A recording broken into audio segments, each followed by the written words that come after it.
Howdy fellas, this here is my 2025 KTM 250SX 2-stroke race bike that I got a couple months ago. I've been having an absolute blast on this thing. I also got thinking, how cool would it be if I could take this thing on the street? So in this video, we're gonna be making this thing street legal. Now, unfortunately, North Carolina does not let you legalize your dirt bike. For whatever reason, they just hate off-road vehicles. So we're gonna be circumnavigating that and getting a plate from another state, hopefully. But first, we need to be getting this thing outfitted to go on the street. So right here, we have all the parts we're gonna use to make this thing street legal. First thing is our headlight with high and low beam. It's even got a little daytime running light that's gonna look pretty sweet. Here is our controller for the handlebar. Got a horn button, there's our high and low, turn signals, brake light, LED with the turn signals built in. This thing looks pretty sweet and we got this bracket for it as well. This thing's gonna look pretty modern on that bike. Front turn signals, we're gonna be using these. They're gonna be on the forks, little fork signal. We got a relay, we got our flasher relays, we got connectors, and then we also got a horn.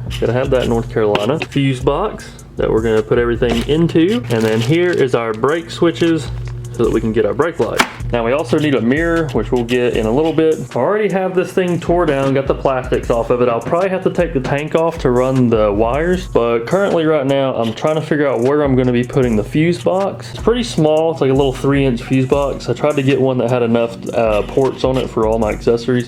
And we're gonna try to stick it in here somewhere above the air box. And then we can come up and bring our loom into the main wiring here, and then follow it up the handlebars and everything. I think I'm gonna start by putting this accessory switch on, since it just slides onto the handlebar, and go ahead and get it bolted up and see where these wires land. Now this bike originally had a map selector on this side, but I went ahead and took that off. On these bikes, whatever map you leave it on before you take it off is what it's gonna stay on. I'm not trying to figure out somewhere else that I can put that selector if I wanna use it. But for now, we'll just have this. See where we can put that. Try to get that as close as I can here, and I gotta make sure the grip still fits. Seems like a good spot, so I think we're gonna put it right there. I'm gonna go ahead and find out where I wanna put the front turn signal, since we already got wiring going to the front, so we'll start laying out the front and then we'll slowly move to the back. Thinking somewhere right here above the fork clamp here. Looks pretty sweet, and it blends in right with the forks right there. Right at the fork clamp, and it looks good. I'm gonna go ahead and pop the nut off right here, or the bolt for the brake, and put our new sensor in. That should be the last thing that has wires on the front here. We'll be ready to start building our loom towards the back. So here's our original banjo bolt for the brakes, and this will be the same for the front and back. And here's our new one. You can see it's got this plug on it.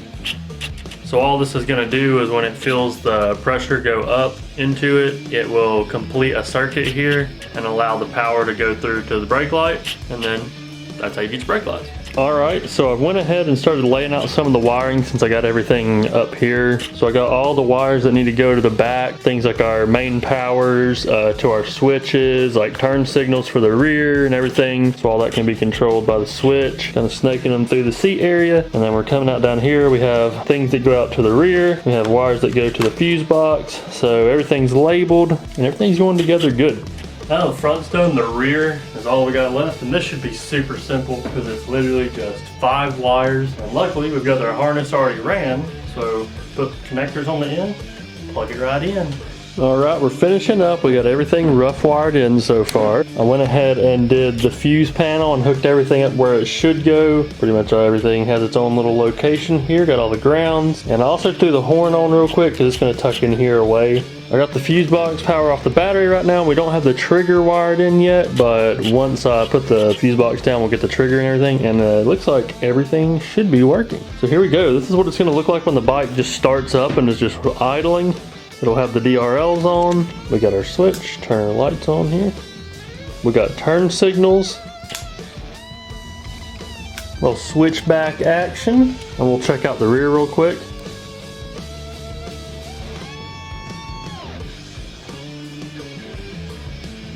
And then the last thing we got is that little horn. That thing is so loud. Good lord. Anyways, I'm gonna go ahead and try to clean this up. Tuck the wiring in. Try to get these body panels back on.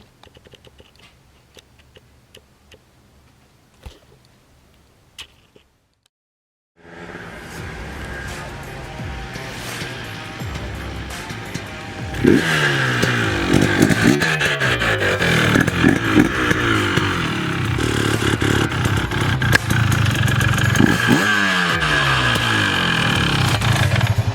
she is, fellas, all done and street legal.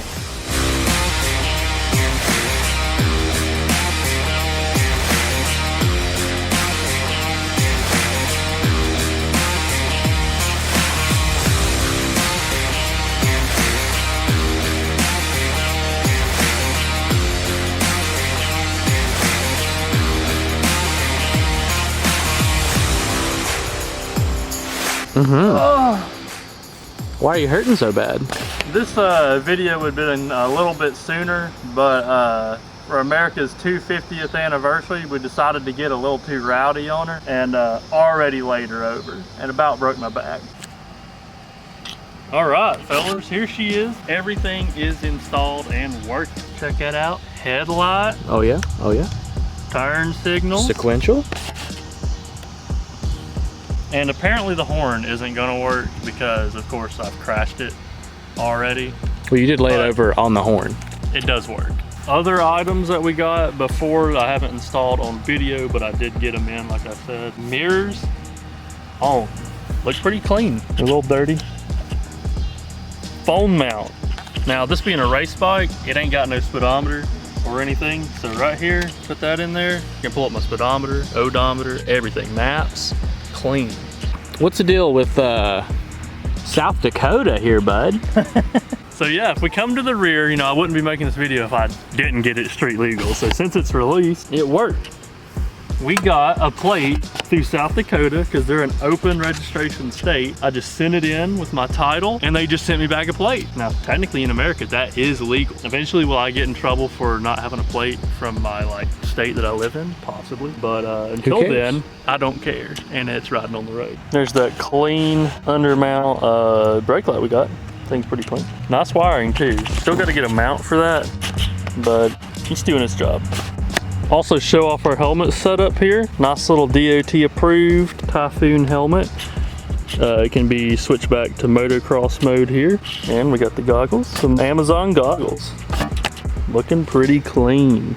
Well fellas, that's pretty much it. That's how you make your race bike into street legal bike. And if you're looking to do this, all these parts are cheap. You can find all this stuff on Amazon pretty much.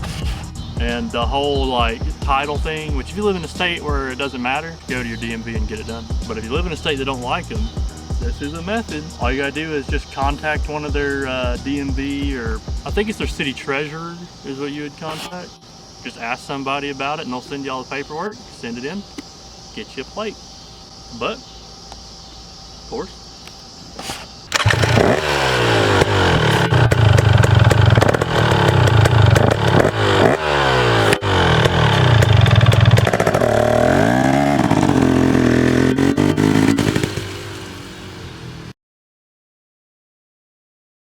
What we got here, bud?